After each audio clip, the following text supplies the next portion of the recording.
పత్రి master గారికి, Sadhguru moment వ్యవస్థాపకులైనటువంటి Vamsi master గారికి, మన గ్రూప్ లీడర్ అయినటువంటి అరుణా మేడం గారికి, ఉమా మేడం గారికి, ఇక్కడ ఉన్నటువంటి ఆత్మబంధువులందరికీ కూడాను శతకోటి వందనాలు, ఆత్మాభివందనాలు.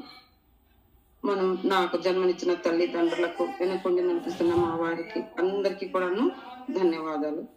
మాస్టర్స్, మనము పరమేశ్వరుని యొక్క 19 అవతారాలను చెప్పుకుంటున్నాం మాస్టర్స్. లాస్ట్ ఎపిసోడ్ లో మనము శివుని యొక్క అవతారాలు ఎన్నున్నాయి అనేటటువంటిది తెలుసుకొని, ఆ యొక్క అవతారాల్లో ముఖ్యమైనటువంటివి 19 అవతారాలని తెలుసుకున్నాం మాస్టర్స్. ఆ 19 అవతారాల్లో పిప్పల్లాద మహర్షి గురించి, వారి తండ్రి గారు అనేటువంటి దదీజి మహర్షి గురించి తెలుసుకున్నాం. దదీజి మహర్షి, పిప్పల్లాద మహర్షి తెలుసుకున్నాము. ఇకపోతే ఈ రోజు రెండవదైనటువంటి నందీశ్వరుడు అనేటటువంటి అవతారం గురించి తెలుసుకుందాం మాస్టర్స్.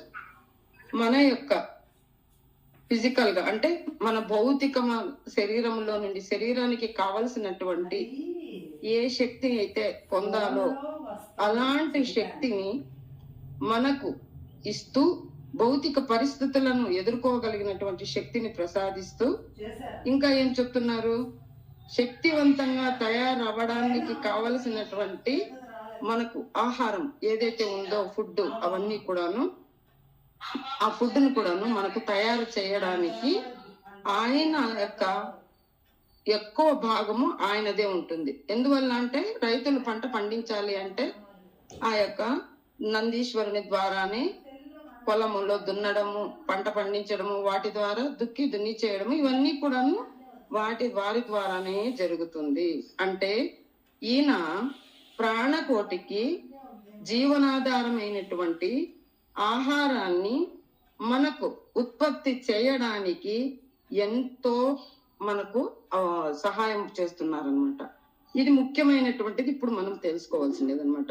అదే విధంగా మంచి జ్ఞానాన్ని కూడాను మనకు తెలుపుతూ వస్తున్నారు.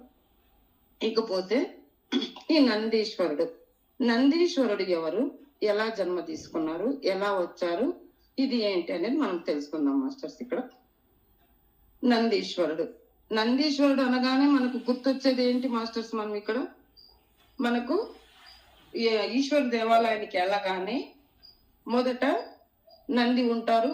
నంది దర్శనం చేసుకొని నంది కొమ్ముల మధ్య నుంచి పరమేశ్వరుని దర్శనం చేసుకోవడం అనేటటువంటిది మన యొక్క ఆచారము, మనం చేస్తున్నాం అన్నమాట.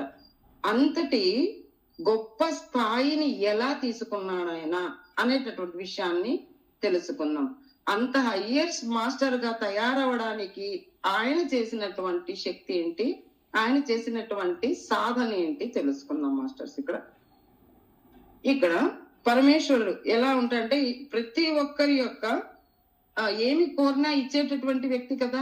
బోలా శంకరుడు అని అనుకుంటున్నాం కదా మనం. ఎలాంటివి అడిగినా కూడా ఇచ్చేస్తారనమాట. ఎందువల్ల అంటే ఇక్కడ భస్మాసురునికి ఎలా అయితే ఇచ్చాడో అందరికి, రావణాసురులకు ప్రతి ఒక్కరికి ఆయన ఇచ్చేస్తాడు. ఏం కోరుకుంటే అది ఇచ్చేస్తాడు అనమాట. అలాంటి వ్యక్తి అంటే వాళ్ళు రాక్షసులు కదా మాస్టర్స్. మీరు ఇది ఇక్కడ చెప్తున్నది నంది గురించి చెప్తున్నారు కదా. ఈయన రాక్షసుడు కాదు కదా, రాక్షసులకు కదా అలాంటి వరాన్ని ఇచ్చాడు. కానీ ఇక్కడ తన ఎవరు నందీశ్వరుని యొక్క తండ్రి అయినటువంటి శిలాదుడు అనేటటువంటి ఒక మహా ఋషి, గొప్ప ఋషి, బ్రహ్మ మానస పుత్రుడి యొక్క పిల్లలలో వీళ్ళు కూడా, అంటే మనమందరము ఆయన యొక్క పారంపరే కాబట్టి మనం కూడాను, ఈయన కూడా ఆయన పరంపరే అవుతారన్నమాట. ఇక్కడ శిలాదుడు అనేటటువంటి మహర్షి ఎంతో సాధన చేసి, అంటే ఎన్నో రకాలైనటువంటి విద్యలను, జ్ఞానాన్ని అన్ని తెలుసుకున్నాడు. వేదాలను అన్నిటినీ, పురాణాలను అన్నిటినీ తెలుసుకున్నాడు. ఆయన అన్నిటినీ తెలుసుకుని ఒకటే బాధ ఆయనకు, ఇంత నేర్చుకున్నాను, ఇంత చేశాను కదా, నాకు సంతానం అనేటటువంటిది లేదు. ఆ సంతానము ద్వారా ఈ యొక్క జ్ఞానాన్ని అందరికీ కూడాను పంచడానికి అవకాశం వచ్చే విధంగా చేయాలి అనే ఉద్దేశంతో, ఇది కూడా చూడండి సత్సంకల్పమే కదా.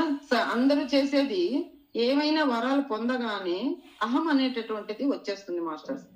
అలా రాలేదు ఈయనకు. అహం అనేటటువంటిది లేకుండా ఈయన మనసులో ఒక బాధ అనేటటువంటి తపన, నాకు కూడాను ఒక లోకానికి యూనివర్స్ కు సహాయపడే విధంగా ఒక కుమారుడు కావాలి అని మనసులో సంకల్పం చేసుకొని ఈశ్వరుణ్ణి ఈశ్వరుని ముందు కూర్చొని ఘోర తపస్సు చేస్తాడు మాస్టర్స్.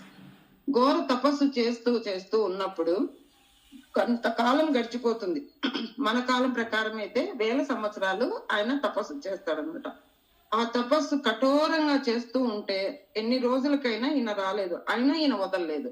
ఇక తప్పదని చెప్పేసి ఈశ్వరుల వారు ప్రత్యక్షమయ్యి ఏం కావాలి నాయన అని అడుగుతాడనమాట. అడగగానే స్వామి నాకు జ్ఞానాన్ని, ఎంత జ్ఞానం కావాలో అంత జ్ఞానాన్ని నేను సంపాదించుకున్నాను, ఇంకా ఏం కావాలి, నాకు ఈ గౌరవాన్ని సంపాదించుకున్నాను, పిల్లలు లేకపోవడం ఒక్కటే నాకు బాధగా ఉంది, కనుక మీరు ఎలాగైనా ఈ లోటుని మీరు పూడ్చాలి, అంటే సరిచేయాలి, దీన్ని ఈ యొక్క నా యొక్క సంకల్పాన్ని మీరు నాకు ప్రసాదించండి అని అడుగుతాడనమాట. సరే, సంతాన భాగ్యం కలిగేందుకు పరమశివుణ్ణి కోరగా పరమశివుడు ప్రత్యక్షమవుతాడనమాట. ప్రత్యక్షమయ్యి ఆయనకు ఇప్పుడు ఇదేమైతే కోరుకున్నాడు ఆ యొక్క కుమారుడు ఇవ్వడానికి వచ్చాడు. కానీ ఇక్కడ నీకేం కావాలి అని అన్నప్పుడు ఈయన ఏం చెప్తాడంటే, కుమారుడు కావాలి, ఓకే, పిల్లలు కావాలి. అసలు ఆయన ఎలా తపస్సు చేశాడు అంటే, నిన్నటి రోజు మనం ఏదో కథ చెప్పుకున్నాం చూడండి, అందులో పుట్ట పెరిగిపోయిందంట ఆయన మీద, పుట్టలు పెరిగిపోయి చెదులు పట్టేసి అసలు ఆయన ఉన్నాడనేటటువంటి జాడను కూడా లేవట, అంత విధిగా ఆయన తపస్సు చేశాడట. సరే, ఆయన రాగానే ఇక ప్రత్యక్షమయ్యాడు, అడుగుతాడనమాట, నాకు అయోనిజడైన కుమారుడు కలగాలి, నీ అంత శక్తి పరుడు కావాలి, నీలాంటి వ్యక్తి నాకు కుమారుడుగా కావాలి అని అనగానే పరవశించి, అది ఏమన్నాడు, లోక కళ్యాణం కొరకు, లోకంలో అందరిని ఉద్ధరించడం కొరకు సత్సంకల్పం కదా, నేను చెప్పాను కదా, సత్సంకల్పం ఉంటే మాస్టర్స్ ఎవరైనా దాన్ని ముందుకు రాణిస్తారు అని ఇక్కడ అది పనిచేసింది అనమాట. ఆ విధంగా కోరుకుంటాడు, సత్సంతానము అందరికీ కూడా ఉపయోగపడే విధంగా ఉండాలి, నా కుమారుడు అయోనిజుడు కావాలి, అంటే యోని జన్మ లేకుండా కావాలి నాకు కుమారుడు అని అడుగుతాడు అనమాట. సరే తదాస్తు అని చెప్పేసి ఇచ్చేస్తాడనమాట ఆ వరం ఇవ్వగానే ఈయన ఇంకా పుత్ర సంతానం కావాలి అంటే, అయోనిజుడు కావాలి అంటే హోమాన్ని స్టార్ట్ చేస్తాడు, హోమాన్ని మొదలు పెడతాడనమాట. శివానుగ్రహం ద్వారా ఆయన యొక్క పర్మిషన్ తీసుకొని ఒక యజ్ఞ గుండాన్ని ఏర్పాటు చేసుకొని యజ్ఞాన్ని ప్రారంభిస్తాడనమాట. ఆ యజ్ఞంలో సఫలీకృతమయ్యి ఒక బాలుడు ఉద్భవిస్తాడు. ఆ బాలుని పేరు నందిట అని పేరు పెడతాడు. నందిట అని పేరు పెట్టి అల్లారు ముద్దుగా పెంచుకోసాగుతుంటాడు అనమాట. నంది అంటే అందరికీ సంతోషాన్ని పంచేటటువంటి నామమట. ఆనందము అని, సంతోషము ఆనందము అని దాని అర్థం వస్తుంది. అందువల్ల అందరికీ ఆనందాన్ని సంతోషాన్ని కలిగించే వాడిని అర్థము రావడం ద్వారా ఆయనకి నంది అని పేరు పెట్టాడు అనమాట. ఆ తర్వాత ఈ యొక్క అయోనిజుడు అనగానే ఒక యజ్ఞగుండం నుండి వాళ్ళు ఉద్భవించాడు అంటే ఎంత శక్తిమరుడై ఉంటాడు, ఎంత జ్ఞాని అయ్యి ఉంటాడు, ఎంత తపోనిష్ట కలిగినటువంటి వ్యక్తి అయ్యి ఉంటాడు, మనము ఆలోచన చేయొచ్చు మాస్. అందులో ఇక్కడ ఈశ్వరి అంశాన్ని కోరుకున్నాడు కనుక ఎంతటి శక్తిపరుడు జ్ఞానపరుడు ఉంటాడు అనేటటువంటిది మనము ఆలోచన చేయొచ్చు ఇక్కడ. ఆ విధంగా ఆ పసిప్రాయంలోనే అన్ని వేదాలను కూడా అన్ని పురాణాలను, వేదాలను, ఇతిహాసాలను అన్నిటినీ కూడా అవపోసన చేశాడనమాట. ఏక సంతాగ్రహిలాగా ఆయన అవపోసన చేశాడు.